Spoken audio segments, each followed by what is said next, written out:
हमारी फैमिली पर गुनाह है एक मसीहा को सूली चढ़ाने का। ऐसा मत कहिए, वो आज भी मेरा अपना घर है। अगर वो आज भी तेरा अपना घर है तो तुझे चंडीगढ़ चलना पड़ेगा। देख, देव ने खास इनविटेशन कार्ड भेजा है तेरे लिए। कल की शादी है, सब लोग कितना खुश होंगे तुझे वहां देखकर। अंकल, आज शाम को मुझे मेडिकल कॉन्फ्रेंस के लिए कुछ यूरोपियन कंट्रीज के टूर पर निकलना है। अगर आप आता तो जरूर आता। मेरी आज शाम की टिकट बुकड है। वही तुमसे सलाह करना चाहता था। Is it okay if I go? पापा, आप भी जा रहे हो और डॉक्टर आप भी? टीना, डॉक्टर पुरी जो आपकी मम्मी का केस शुरू से देखते आ रहे हैं वो आ गए हैं। Now he take charge of the case. Madhu ji की कंडीशन अब स्टेबल है। आप चंडीगढ़ के लिए रवाना हो जाइए और मैं भी जाने से पहले मधु जी का एक पूरा चेकअप कर लेता हूँ। Thanks Rohan, thanks. I'll see you.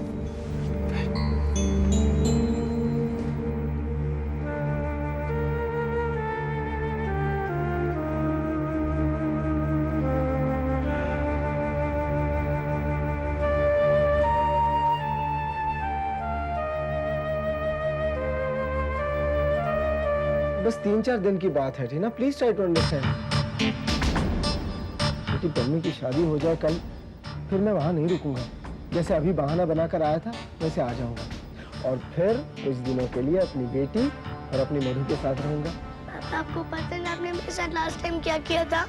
आपने बोला था कि मैं जल्दी आ जाऊंगा, पर आप इतनी देर से आए थे। आई एम सॉरी बेटी, I am really very sorry. मैं क्या करता, मम्मी की शादी पोस्टपोन ही होती गई। मैं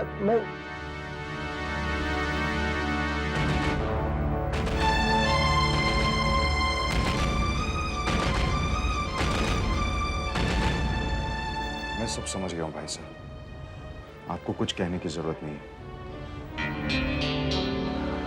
बस भाई साहब, आप मुझे भी अपने इस परेशानी में शामिल करते तो मुझे अच्छा लगता। आप भले ही मुझे अपना छोटा भाई न माने, लेकिन मैं आपको अपना बड़ा भाई मानता हूं। क्या मैं आपके किसी काम आ सकता हूं? कोई बात नहीं भाई साहब, नमस्ते।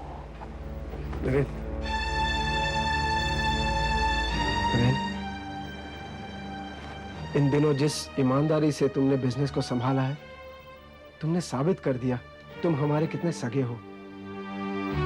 बस मेरा एक काम और कर दो। मैं आज चंडीगढ़ जा रहा हूं।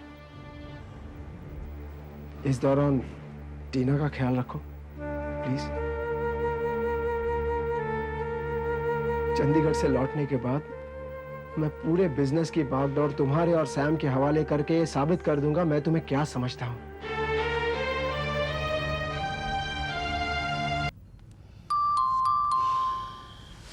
ये नरेंद्र ऐसे डोरबेल बजा रहा है जैसे कोई तीर मारकर आ रहा हो।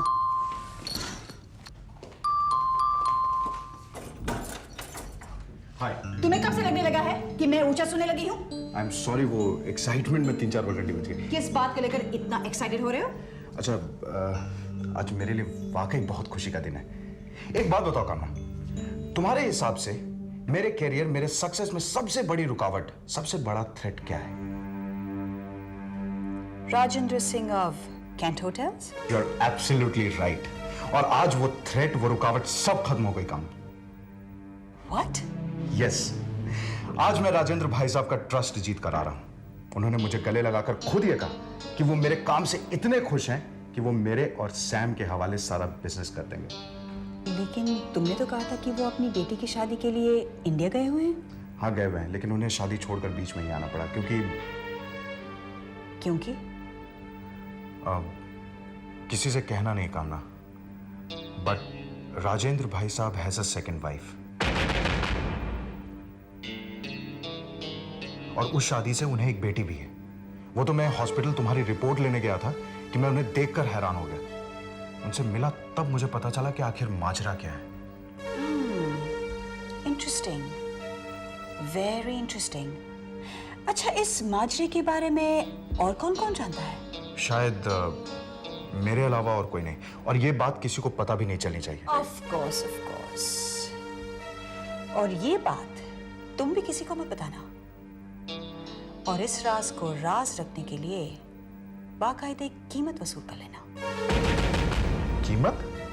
हाँ, बॉस के राजदार रहो तो तरक्की के कई रास्ते खुल जाते हैं, और अगर तुम्हारे भाई साहब ने तुम्हारी मनचाही तरक्की न दी तो तुम उन्हें ब्लैकमेल कर सकते हो। क्या कह रही हो कामना तुम? ऐसा मैं सोच भी नहीं सकता। और कोई अपने परिवार के साथ ऐसी हरकत करता है? छी! और जबकि वो मेरे तरक्की के बारे में सोच रहे हैं, तो मुझे सिर्फ इतना करना है कि ईमानदारी से मेहनत करनी है। सच्चाई से हासिल की गई कामयाबी ज्यादा सक्सेसफुल होती है, और मैं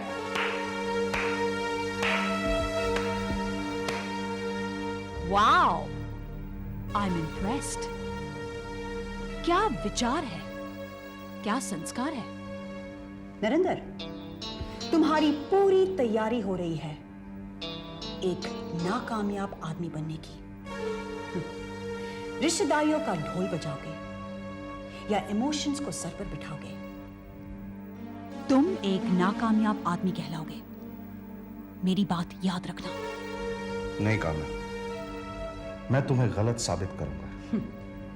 लेट्स सी, तुम मुझे गलत साबित करते हो या लाइफ तुम्हें?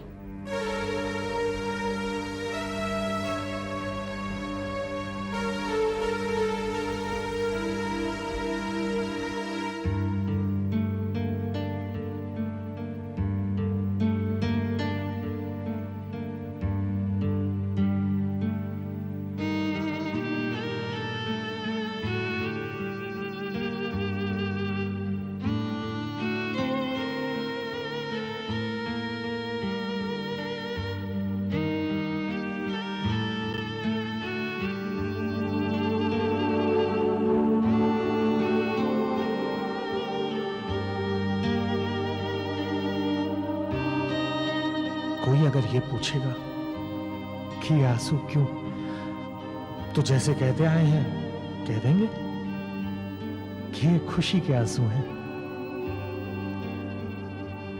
पर ये तो सिर्फ मैं और मेरा दिल जानता है कि इस आंसू में जो दर्द कैद है, इससे ज्यादा दर्दनाक दर्द होते ही नहीं। पम्मी को प्यार देव से कम तो मैंने भी नहीं किया था, और मुश्किल यह है कि आज भी करता हूं। करता तो हूं, पर हाथ में यह खबर लिए बैठा हूं कि रोहन मल्होत्रा का दिल यतीम हुआ सो हुआ, पर अब वो यतीम ही रहेगा। मिस्टर एंड मिसेस मेहरा,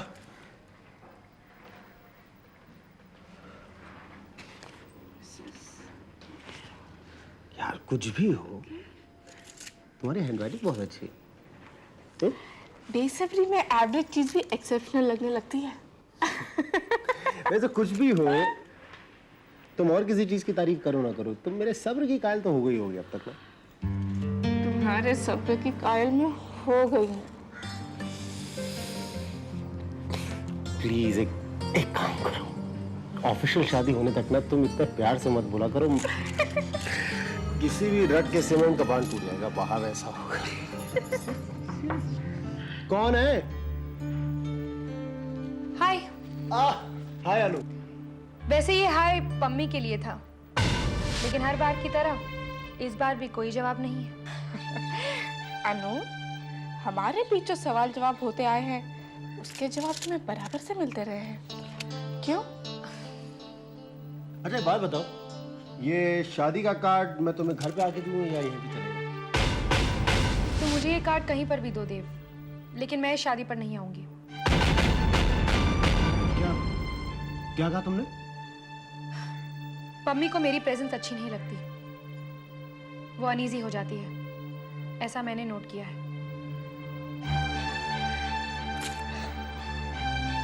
तुम भी कैसी बातें करती हो अनु? अनु, पम्मी जानती है कि मेरे पेरेंट्स को हमारी शादी के लिए कन्विंस करने वाली तुम ही हो। In fact she has always been in favour of a marriage. तुमने शुरू से लेकर आखिर तक हमारा साथ दिया है अनु। देखो, जो तुम सोच रही हो बिल्कुल गलत सोच रही हो। हाँ अनु, देव बिल्कुल ठीक कह रहा है। और अगर तुम्हें ऐसा कुछ फील हुआ भी है, तो उसकी तुम्हारी कोई अलग सी वजह रही होगी। चलो, to prove Dev's point, let me invite you for Dev and Pammi's wedding. वो शादी जिसके हक में तुम शुरू से ही थी। Here. थैंक यू पम्मी, तुमने मेरे दिल से एक बहुत बड़ा बोझ उतार दिया। Oh, you're welcome, अनु। तुमने इतने प्यार से मुझे ये काट दिया है। अब तो लगता है कि हमारा ये रिश्ता काफी आगे तक चलेगा। शादी के बाद तुम वैसे भी हमारे चंडीगढ़ में ही हो। हमारा ये मेल जोल, ये दोस्ती इसी तरह जारी रहेगी। Of course, of course. पता है तुम दोनों को लेकर मैंने क्या क्या प्लान्स बनाए हैं? अनु, कभी तो हमारे बिना भी कुछ प्लान्स बना लिया करो। हाँ, जैसे मुझे लगता है अब तुम्हें भी शादी कर लेनी चाहिए। Not a bad idea, not a bad idea at all. क्या लड़का ढूंढा जाए? हाँ? तुम जब हनीमून से लौटोगे ना तो मैं शादी कर लूंगी। And that's a promise Pammi. You mean तुम 2 हफ्ते के अंदर अंदर शादी कर लोगी? ये कौन लड़का कौन है कोई तुम्हारे लिए सरप्राइज है। कीप गेसिंग।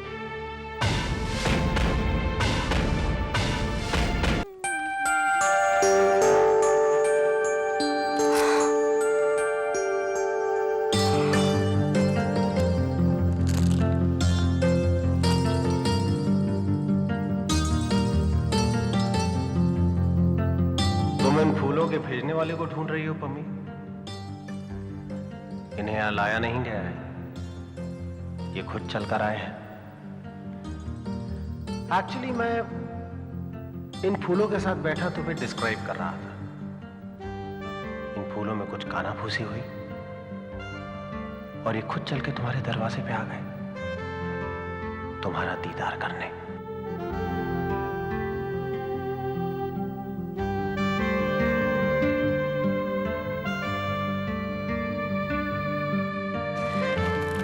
कहाँ हो तुम? इन फूलों के दरमियान। इन्हें बाहों में ले लो पम्मी तो हम भी दिख जाएंगे। पम्मी, बादस्तूर शादी से चंद रोज पहले होने वाले दूल्हा दुल्हन को मिलना नहीं चाहिए। ये पाबंदी हम पे भी लग चुकी है, लेकिन ऐसी पाबंदी में भी हमने अपना जुगाड़ निकाल लिया है। हम नहीं मिल सकते पर मेरी आवाज तो तुम तक पहुंच सकती है।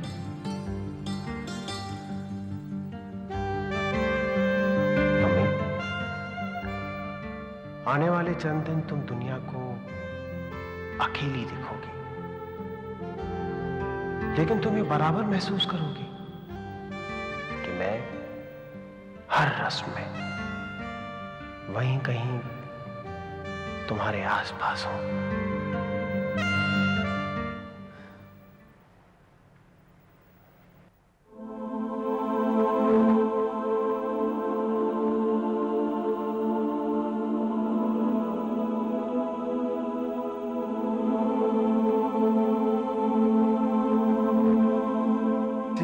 Let us sleep.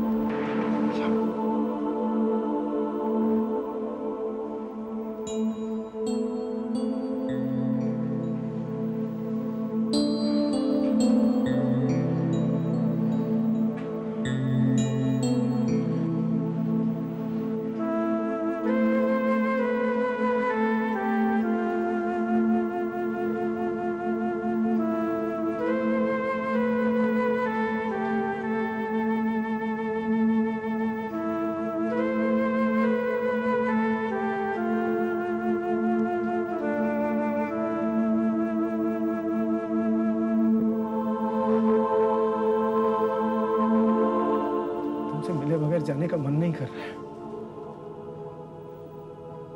पर क्या करूं, जाना तो पड़ेगा। मेरी फ्लाइट जो है, वरना तुम्हारे उठने का इंतजार करता मैं। 4-5 दिन में लौटूंगा। Please take care of yourself. हाँ, प्लीज।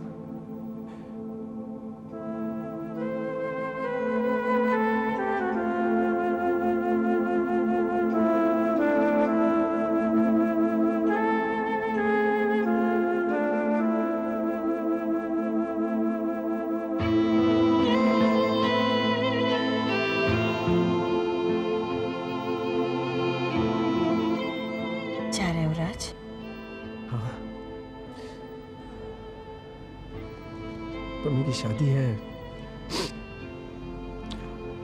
और मैं लौट भी तो रहा हूँ अपनी मधु के पास।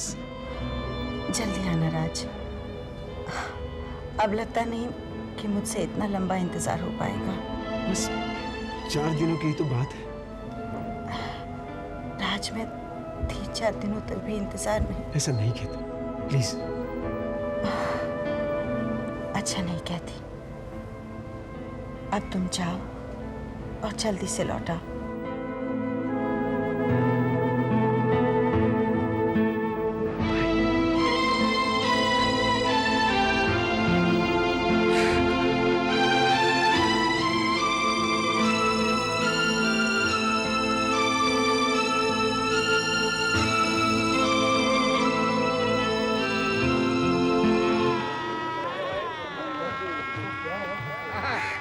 पंडित जी, सामग्री सब ठीक है ना? कोई जरूरत तो नहीं? सब ठीक ठाक है जी। सैम, सब तैयारियां तो तुम बारात को देव के घर से निकले 20 मिनट हो गए हैं। यानी कि पहुंचते ही होंगे अब ये। नमस्ते जी। थैंक यू जी का वो रहे। अच्छा जी। नमस्ते जी। राजेंद्र भाई साहब कहाँ पे हैं? बस अभी पहुंचते ही होंगे। बैठिए ना। ठीक है।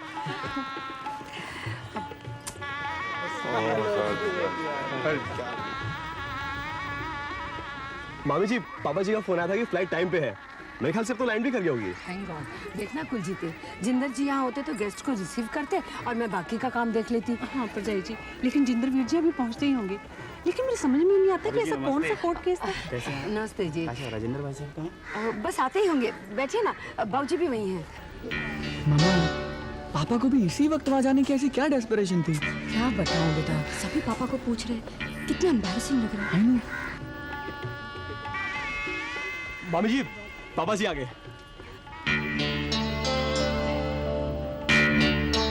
सतीश भाई साहब, कहाँ है जिंदर जी? चेंज करने गए? परजाई जी, जिंदर भाई साहब उस फ्लाइट से आई नहीं है। क्या? ऐसे कैसे हो सकता है? मुझे खुद बड़ी हैरानी हो रही है। नहीं सतीश भाई साहब, लंदन से एयरपोर्ट जाते वक्त मुझसे बात हुई थी। उन्होंने मुझे फ्लाइट टाइम बताया, अराइवल टाइम बताया, फिर आखिर कहाँ गए होंगे? बारात भी आने वाली है। परजाई जी, बारात सिर्फ 2-2.5 किलोमीटर दूर रह गई है। मैंने आते हुए देखी है।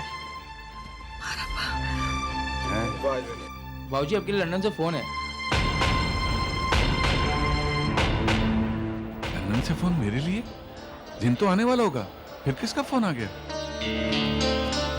अरे भाभी जी, कैसे हैं आप? अच्छी हूँ मैं। आपकी साड़ी बहुत अच्छी है। Thank you. हम आए थे लंदन, आप मिले ही नहीं। क्योंकि हम काफी टाइम से चंडीगढ़ में थे ना। नेक्स्ट टाइम आऊंगी तो आपसे जरूर कांटेक्ट करूंगी। जी जरूर। मैं 1 मिनट आई। और यार तू फोन पर क्या कर रहा है? और यहाँ बारात दरवाजे पर आने वाली है। बाबूजी, मैं नहीं पहुंच पाऊंगा। और तेरी मत तो नहीं मारी गई? कहीं तूने फ्लाइट तो नहीं मिस कर दी? जी बाबूजी, और देख जिंदर, कोई भी फ्लाइट ले पुत्र, कोई भी रूट ले और मुझे बता तू कब तक पहुंचेगा यहाँ? मैं पम्मी की शादी के लिए नहीं आ रहा हूँ बाबूजी। तू नहीं आ रहा? तू तो कह रहा था तू रवाना हो रहा है। हाँ, मैं रवाना हो चुका था, पर जब मैं एयरपोर्ट पहुंचा तो मुझे खबर मिली कि मधु ने दम तोड़ दिया और उसकी मौत हो गई है बाबूजी। मधु की मौत हो गई है?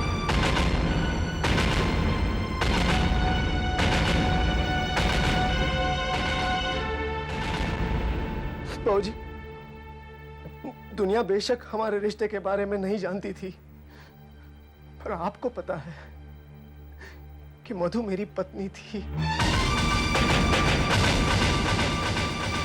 और मधु का पति होने के नाते मेरा ये फर्ज बनता है कि मैं उसका अंतिम संस्कार करूं। मधु का पति होने के नाते मेरा ये फर्ज बनता है कि मैं उसका अंतिम संस्कार करूं।